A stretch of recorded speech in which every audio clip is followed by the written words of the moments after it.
ఇప్పుడే జీ5 app download చేయండి. చూడండి మీ ఫేవరెట్ టీవీ షోస్ ఎప్పుడైనా ఎక్కడైనా. బాలిక, బాధపడకము బాలిక.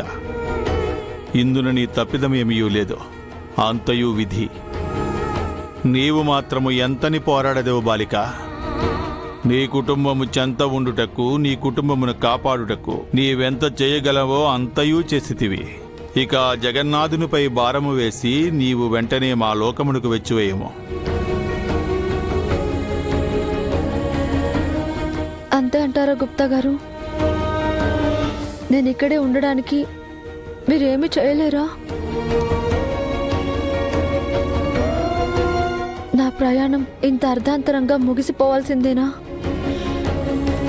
ఈ బాధ తట్టుకోవడం నా వల్ల అవ్వట్లేదు గుప్తా గారు.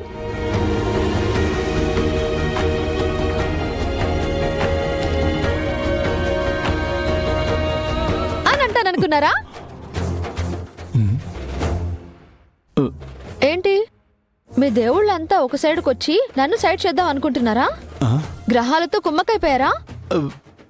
ఆహా, చూస్తున్నా, అన్ని చూస్తున్నాను గుప్తా గారు. విధి పేరుతో నన్ను పైకి పంపించే ప్లాన్ బానే వేశారు కదా. మేము ప్రణాళిక వేసితిమా? లేదు బాలిక, లేదు. మీరు కాకపోతే పైన రాజుగారు అయి ఉంటారు. ముక్కోటి దేవతల్లో ఎవరో గట్టిగా అనుకుని ఉంటారు. మీరు వెళ్ళిపోదాం అనగానే ఏడుస్తూ కూర్చుంటాను అనుకున్నారా? ఆ రోజులు పోయాయి. అంటే నీవేచట కూర్చుని శోకించుటలేదా? లేదు, అస్సలు లేదు. అస్థికలు నదిలో కలపడం కంటే ముందు పౌర్ణమి ఉంది కదా. ఉన్నచో ఇంకా ఉన్నచోని అడుగుతారేంటి గుప్తా గారు?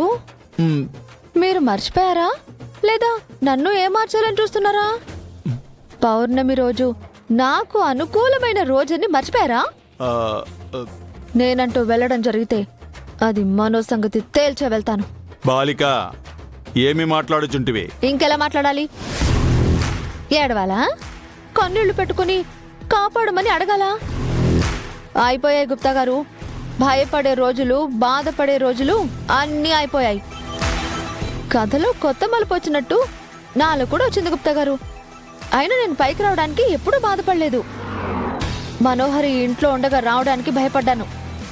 మనోహరిని ఇంట్లో నుంచి, నా కుటుంబంలో నుంచి శాశ్వతంగా బయటకు పంపించేస్తే నేను కూడా సంతోషంగా పైకొస్తాను. బాలిక, అటుల చేయుట ప్రకృతి విరుద్ధం. ఆహా, ఓహో, నా తప్పు లేకుండా నన్ను చంపేయడం ప్రకృతి విరుద్ధం కాదా? చూడండి గుప్తా గారు, నా అస్థికలు పౌర్ణమి కంటే ముందే నదిలో కలిపేసి ఉండొచ్చు, కానీ కలపలేదు. అంటే దేవుడు నాకొక చివరి అవకాశం ఇచ్చాడు. నేను దాన్ని సద్వినియోగం చేసుకోబోతున్నాను. ఇది ఫిక్స్. నీవిచట బాధపడుచూ కూర్చుంటివి కదా, నిన్ను ఓదార్చి ఆ బాధలోనే నిన్ను మా లోకమునకు తీసుకుని వెళ్ళవలనని కలగంటిని. ఓ, డిసప్పాయింట్ చేసినందుకు ఐఎమ్ వెరీ సారీ గుప్తా గారు.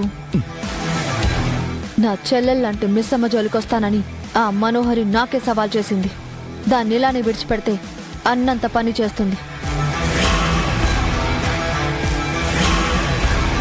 పౌర్ణమి రోజు నేను ఆడించే ఆట చూస్తారు కదా.